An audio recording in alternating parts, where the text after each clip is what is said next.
Good morning. This is Dr. Michael Datcher, and welcome to the 445 Productive Through Joy show with your host and your boy, Dr. Michael Datcher. This show airs each weekday morning, hella early at 4:45 a.m. here on YouTube's Michael Datcher channel, and goes to 5 a.m. then 4:45 p.m. On Facebook Live. Today we're talking about Shining, whew, and not the Jack Nicholson movie, but shining from the inside out on your way to manifesting abundance. So if you're enjoying the show already, please, if you are enjoying the show already, please swipe right or left across your device to invite people to join the conversation. Definitely go to, or definitely push right now, the subscriber button here on YouTube's Michael Datcher channel, and then definitely go to productivethroughjoy.com. We speak to groups, organizations, and schools about being productive through joy. Reach out to us, have me come out and speak to your group or organization or school. You can also, if you are so inclined, to take advantage of our one-on-one Productive Through Joy consulting as well. So in the morning show, in case for folks who are new to the show, allow me to say a few words about myself as a way of introduction. This is your host and your boy, Dr. Michael Datcher. I'm the author of the New York Times bestseller Raising Fences, which was a Today Show Book of the Month pick. That book's film rights were optioned by the actor Will Smith, whose people called my people. Will. And I eventually agreed to write the screenplay for that particular project. I'm also the author of the acclaimed historical novel Americas, which is set 13 miles from Ferguson, where Michael Brown, of course, was murdered. It looks at the lives of identical twin boys, and one of the boys gets vitiligo, the skin disease that makes black folks lose their skin coloration and spots and splotches. Very powerful book. It'll be out, next month now. It's coming soon. I'll surely be in a town or city near you. Come out and meet your boy on the book tour. Look for me on social media and mainstream media very soon. Also, I am the former executive director of the World Stage, literary and jazz venue here in California. My educational background is UC Berkeley as an undergraduate. My master's is from UCLA, and my PhD in English literature is from the University of California at Riverside. I'm an expert. I am currently a professor of English literature at Loyola Marymount University here in Los Angeles. I'm an expert at being productive, all right? I don't say that to brag, but people are oftentimes surprised at my level of productivity given how crazy my own personal narrative is. I am the product of a young girl who was raped at 16, gave birth to me at 17, then subsequently gave me up for adoption as to a single wonderful divorcee, yet at the time no biological father, no adopted father. Listen, difficult times for the young MD, yet as Kool Moe Dee famously said, how you like me now? Right? And if I can be this productive through joy, so can many of us who are watching this show. In fact, that narrative, my own narrative, inspires our business in many ways, inspires this show, because we know what it's like to come through hardship, to have origins that originate in hardship. And for people like us, when we can make it, when we can have abundance, and we speak about abundance in a holistic way, abundance in love, abundance in health, abundance in joy, abundance in financial security, so we can help our family, friends, and relations, our neighborhoods. When people like us can make it, it really gives encouragement to folks who are around us. It really, really, really does. Because many of us encounter distinction because we do come from such difficult backgrounds. We have a built-in excuse. And listen, if we took that excuse, who could be mad? You know, some of us come from such difficult backgrounds that people understand if you weren't able to ball. But we're here to say and to show and to help people to know, I'm rhyming but not on purpose, that we can ball from whensoever, as my boy Connie says, from whensoever we come. And when we do ball, man, people are encouraged. Now, you're going to get some haters, which we'll talk about in a second. And haters can also be of use. But you really give encouragement and inspiration to those who can see you do what you do. I'm still rhyming. So in the morning show, so swipe left or right across your device, go to productivethroughjoy.com, reach out to us, hit that subscriber button. And so the morning show, we like to also touch on framing your day before your day has a chance to frame you. At times we wake up with trouble in our mind, and that trouble follows us throughout our day. I was sharing the last couple of months on this show that some close colleagues have basically betrayed me in a very powerful way and, wow, shocking. And so I've been dealing with not only defending myself, but also just the hurt, and much of the betrayal is rooted in the fact that I was shining too brightly, which has a special resonance with today's show, and we'll tap into that in a second. But so I've been waking up with that on my mind most days because such a hurtful, as the great hurtful thing, as the poet Sonia Sanchez says, I've been wounded in the house of a friend. I know that I'm not alone in that particular distinction. When you are wounded in the house of a friend, when people who are close to you hurt you, it's very painful, right? And so that'll trouble us. That'll follow us throughout our days, bringing with it stress. And as we know from modern science, stress is a killer. And so we help entrepreneurs in particular, and also those who are simply just trying to do more, live more, be more, deal with that reality by framing their day before their day has a chance to frame them, right? And so we do that in the context of ritual. Ritual can be defined as essentially doing the same thing at around the same time. Let me give you my morning ritual as a brief exemplar. It's best seen through this concept of ritual is best seen through example. So in the mornings I wake up, including this morning at 3:45 a.m., hella early AF. I read a few spiritual books, indoor business books. I do our show right now at 4:45 a.m. And then until 5. Until sunrise. At sunrise, which is around 6 o'clock here in LA now, I go out to the beach. I live here along the coast in Venice Beach, California, so I bring my drum, I meditate, I pray, I do yoga. It's really powerful in the mornings, guys, because I saw the dolphins yesterday. Wow, it was so powerful. The dolphins just hang out. They'll come by. I'll be drumming, and they'll be like, go ahead. It was really great yesterday.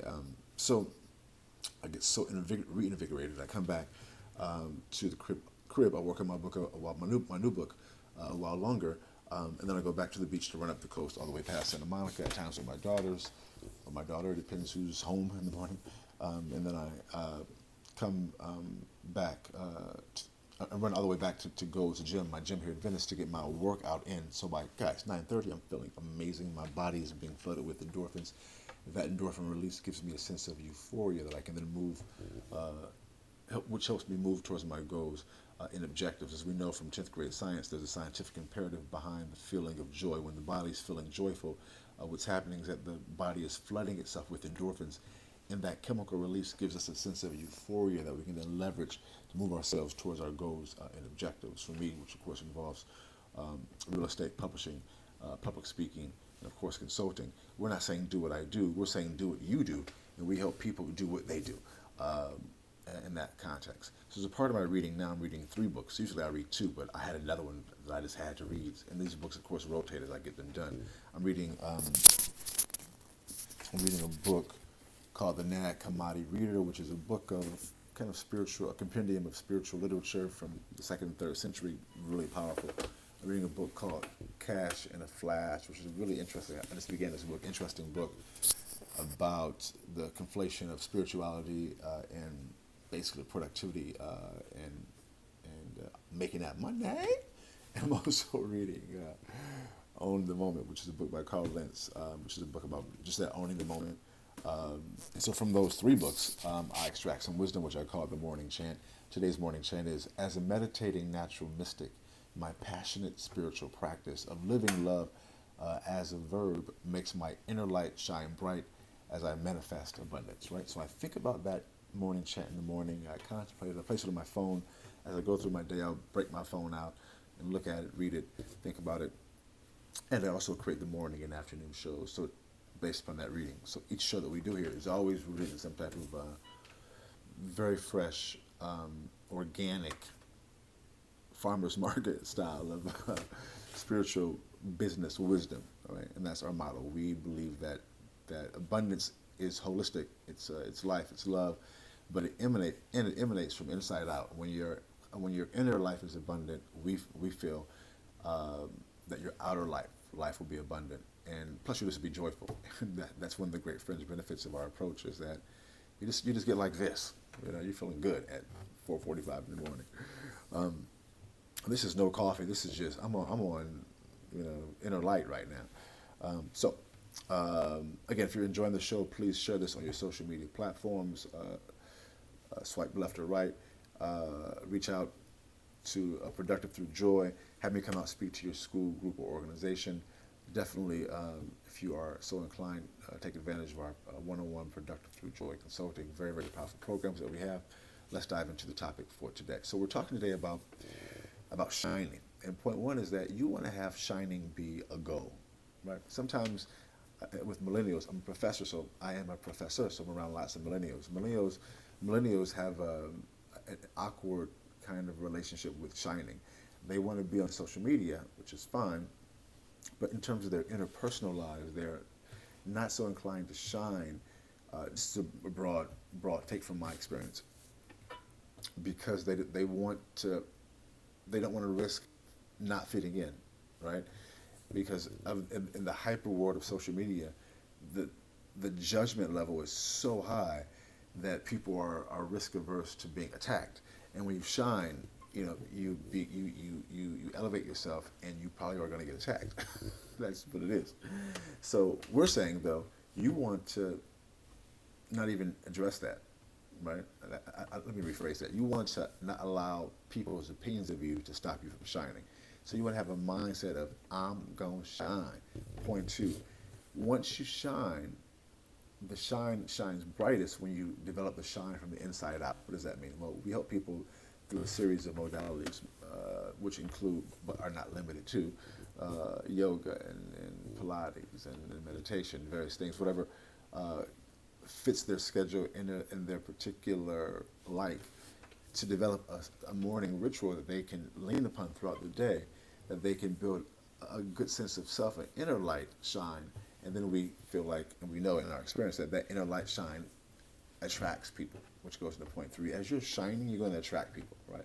You're going to attract lots of people who love you. You're going to attract people who want to be down with you, who want to help you in your business, who want to help you with your project, who want to just be around you. You're going to want to volunteer with you, because you're just good to be around. You're fun to be around. You are authentically beautiful, right? And people love authenticity and love things that shine brightly. Now, at the same time, you're also, if you shine, you're going to attract some haters. My current drama right now that I'm going through is because I shine like I do this too much. And as an African American person, at times working, and God bless them, in worlds that are non-African American, I see it again and again. Many non-black folks are uncomfortable with black excellence. They just don't know how to deal with it. Some of it's just embedded racism, frankly, because they think that at times that they are more valuable than black people, if they're white in this world, because the world says that to them. But when you are black and more educated or more effective or smarter, get ready, because the haters are going to come. But the thing is not to fear the haters. The thing is to use the haters and let the haters inspire you, because you have haters, that probably means you're doing something. As Cat Williams says, if you got 3 haters today, go out and get 7 more, get 10 by Thursday. That just means you're doing something. But also allow it to motivate you and to move you, because that when you have haters, they can stop you, or they can help you to love them more by being your best. Because when you shine, you get a chance to help other people shine. Boom! Goes the dynamite. That's it for today's show. We air each weekday morning, hella early at 4:45 a.m. Here on Facebook Live, here on YouTube's Michael Datcher channel. Go until 5, and then at 4:45 p.m. on Facebook Live. Go to productivethroughjoy.com. Have me come out, speak to your school, group, or organization. Hit that subscribe button, become a subscriber, get these videos for free. We'll see you this afternoon at 4:45 p.m. Until then, let's talk about it and be about it. Deuces.